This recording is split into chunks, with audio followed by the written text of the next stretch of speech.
ہمیں اپنی اوقات کا پتہ نہیں کہ کتنے کمزور ہیں، حالات کو بدلنے کی کوشش میں لگے ہوئے ہیں۔ بھئی حالات کا بنانے والا، بھیجنے والا اللہ رب العزت ہے، وہ مغیر الاحوال ہیں، جب چاہتے ہیں حالات کو جیسا چاہتے ہیں بدل دیتے ہیں۔ تو یہ تو حکم پروردگار کا ہوگا تب بدلیں گے۔ دنیا کے کہنے سے حالات بدلتے تو دنیا جنت نہ بن جاتی، ہر بندہ اپنی من مرضی کی زندگی گزار رہا ہوتا۔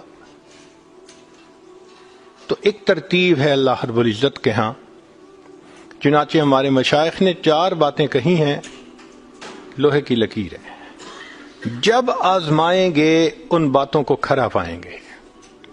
پہلی بات کہ جو شخص اپنے اعمال کو سنوار لیتا ہے اللہ تعالیٰ اس کے حالات کو سنوار دیتے ہیں۔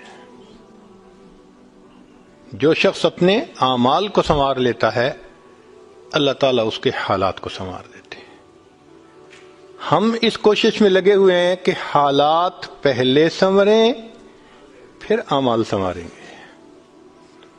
آپ بات کریں دوست سے، بھئی آپ مسجد میں نظر نہیں آتے، کچھ کاروباری حالات ٹھیک نہیں، ٹھیک ہو گئے تو میں مسجد میں آؤں گا۔ یعنی ہم چاہتے ہیں حالات پہلے ٹھیک ہوں، اعمال بعد میں ٹھیک ہوں گے۔ کیسے ترتیب الٹ سکتے ہیں ہم؟ چنانچہ جسے دیکھیے وہ اسی کوشش میں لگا ہوا ہے کہ پہلے حالات ٹھیک ہوں بعد میں اعمال ٹھیک کریں گے۔ تو ترتیب ہی الٹی ہم کرتے پھر رہے ہیں۔ اعمال کو جو شخص سنوار لیتا ہے اللہ تعالیٰ اس کے حالات کو سنوار دیتے ہیں۔ اعمال بگڑیں گے، حالات بگڑیں گے۔ جب کہا میں نے کہ یا اللہ تو میرا حال دیکھ، جب کہا میں نے کہ یا اللہ تو میرا حال دیکھ، حکم آیا میرے بندے نام اعمال دیکھ۔ ہم حالات کا تو شکوہ کرتے ہیں، اپنے عمل تو نہیں نہ دیکھتے۔ تو اعمال کو سنوارنے سے اللہ تعالی حالات کو سنوار دیتے ہیں۔ ہم اپنے اندر تقوی اور صبر و ضبط پیدا کریں، اللہ رب العزت ہر دور اور ہر زمانے میں تقوی اور صبر والے بندے کو فرش سے اٹھائیں گے، عرش کے اوپر بٹھائیں گے، تخت کے اوپر بٹھائیں گے۔ اب تقوی اور صبر کی طرف تو ہم آتے نہیں، چاہتے ہیں زندگی تو رہے جیسے ہم گزار رہے ہیں، حالات سیدھے ہو جائیں۔ کیسے حالات سیدھے ہو سکتے ہیں؟ سمپل سی مثال ہے کہ بجلی سے ایک مشین چلتی ہے، اب ایک بندہ مشین کو روکنا چاہتا ہے، ایک ہی ترتیب ہے کہ پیچھے سے بٹن بند کرو۔ آپ بٹن بند نہیں کریں گے، ہاتھ سے مشین کو پکڑ کے روکنے کی کوشش کریں گے، ہاتھ کٹوا بیٹھیں گے، سارا دن زور آزمائی کریں گے، مشین کہاں رکے گی؟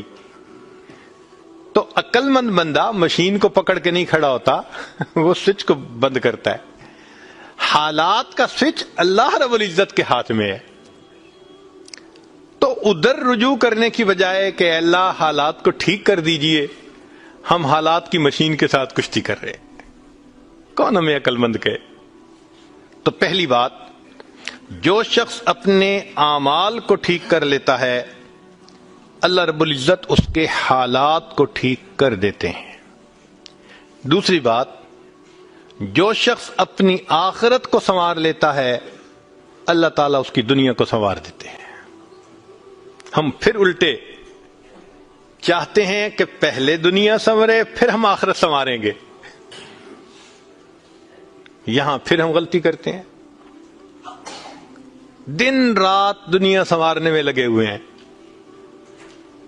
پزل بنی ہوئی ہے، ایک حصہ جوڑتے ہیں تو دوسرا ٹوٹتا ہے، وہ توڑتے ہیں تو پہلا ٹوٹتا ہے، ہر بندہ لگا ہوا ہے اسی کوشش میں۔ تو اللہ رب العزت کے ہاں ترتیب یہ ہے۔ اس کی مثال اگر دیکھنی ہو، صحابہ رضی اللہ عنہ کی مبارک زندگیوں کو دیکھیے، انہوں نے اپنی آخرت کو سنوارا، اللہ نے اس کے نتیجے میں ان کی دنیا کو سنوار دیا۔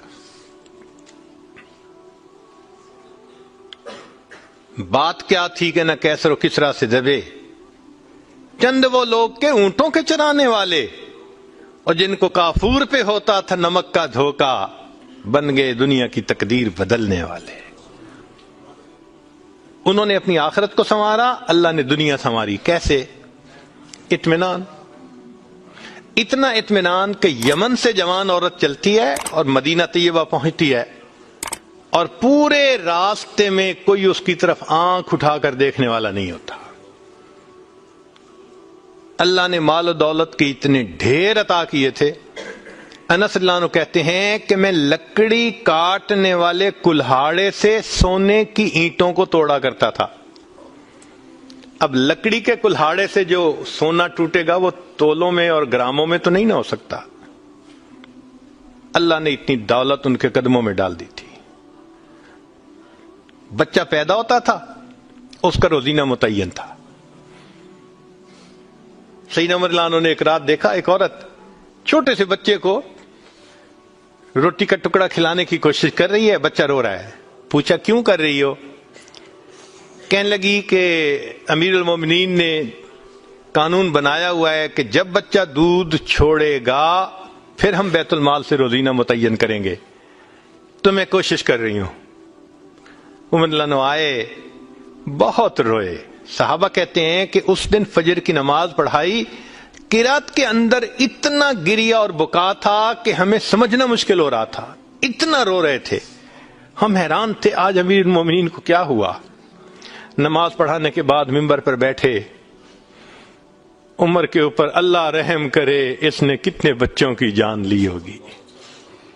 مقصد یہ تھا کہ میں نے جو یہ قانون بنایا تو کتنی ماؤں نے معصوم بچوں کے دودھ چھڑوائے ہوں گے اور وہ دودھ سے محروم ہوں گے میری وجہ سے۔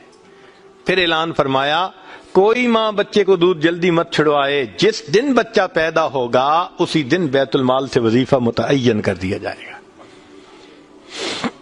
آج سے 1400 سال پہلے ہے۔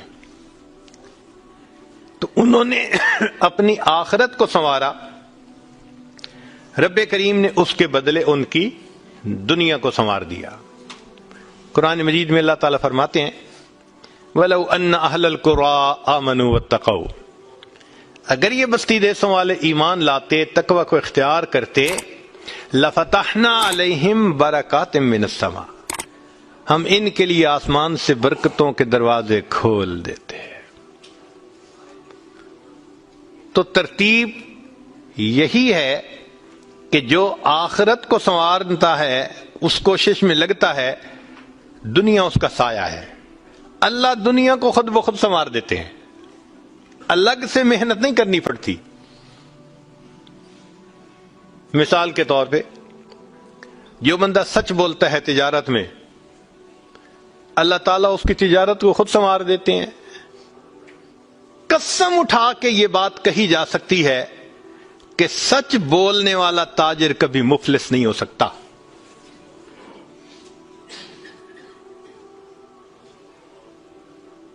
پاسبل ہی نہیں کہ سچ کی بنیاد ہو اور اس میں برکت نہ ہو۔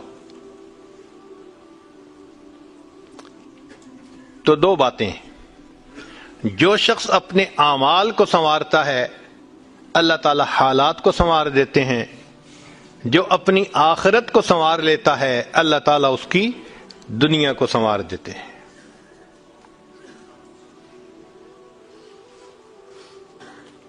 ہارون رشید اپنی کھڑکی میں سے نیچے دیکھ رہا ہے، مسجد کے دروازے پر امام ابو یوسف رحمۃ اللہ علیہ تشریف لا رہے ہیں اور ان کے پیچھے دو شاگرد ساتھ ساتھ جڑے ہوئے ہیں۔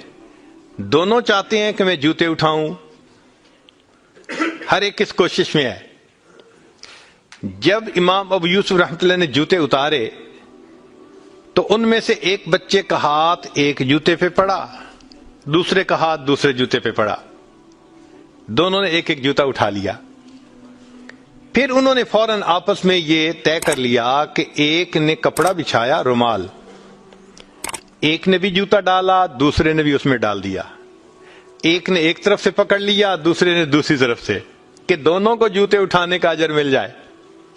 حضرت آگے جا رہے ہیں اور پیچھے دو طالب علم اس طرح جوتے لے کے جا رہے ہیں کہ رومال کے اندر جوتے ہیں، ایک نے بھی پکڑا ہوا ہے دوسرے میں بھی پکڑا ہوا ہے۔ ہارون رشید نے دیکھا تو ٹھنڈی سانس لی۔